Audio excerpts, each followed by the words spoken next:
With the summer truck show season just a few weeks away, we dug into the archives and found this gem, Steve Constantin's amazingly restored 1980 International Transtar 2 Eagle.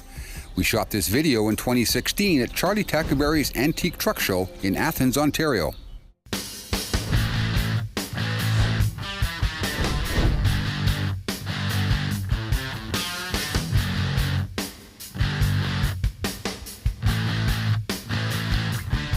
I'm equipment editor Jim Park. We're in Athens, Ontario with the owner and restorer of this magnificent 1980 International Transtar 2 Eagle, Steve Constantin.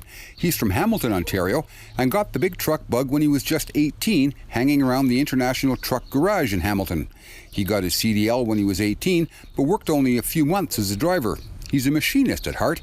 He opened his own machine shop when he was 21 and did his first truck restoration project in 1992. He bought this truck in 2009. This truck I purchased from Nebraska in December 09, and we started working on it in 2010.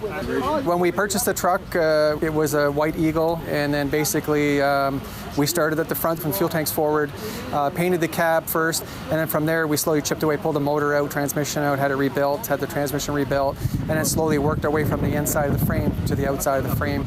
And that probably took till probably 2013, because we painted in 2010, drove it for a year, and then it was apart for about two and a half years before we got the motor running again, like back in the truck and running. Nebraska's a long way to go to find a truck. What's so special about this one? Basically because it's a 1980, and I believe from 78 and earlier, the front axle was set back 3.5 inches. And I believe from 78 to 81, when they stopped making it between 80 and 81, the axle was pushed forward 3.5 inches. So I like the look that the wheel is closer to the bumper, and it allows me a gap between the wheel and the air breather battery box to put a mud flap and a mud flap hanger. So that's exactly what I did. I kind of built this truck basically, if I was able to order it today, definitely it's built the way I would definitely order it. I would probably have new way suspension on it versus the International spring suspension. But outside of that, the wheelbase, the motor, transmission, the color, all the lights, it's perfect. Like definitely love it. How long have you been working on this truck? Could you put a number of hours to it? Well, wow, that's a good one. I'm going to say it could be easily 500 hours myself personally. Just like even working in the dash, rebuilding the dash, rewiring it, like it just takes hours and hours to do that.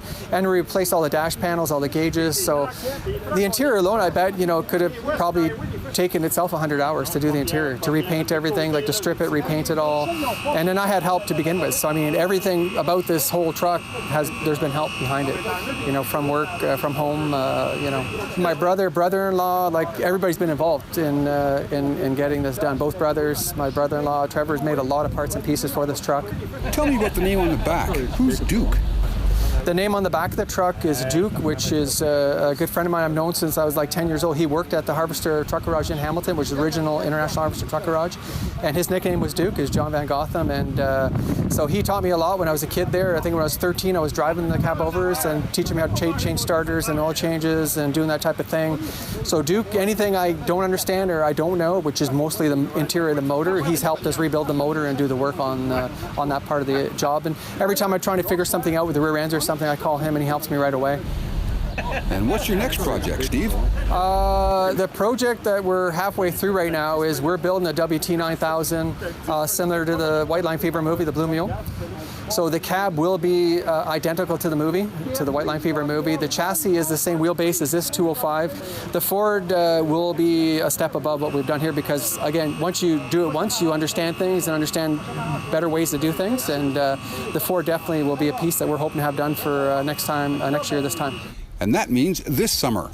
We're looking forward to seeing Steve and his Ford WT9000 out on the summer truck show circuit, and if not that, then another look at this spectacularly restored 1980 International Eagle cab over. From Athens, Ontario, I'm equipment editor Jim Park.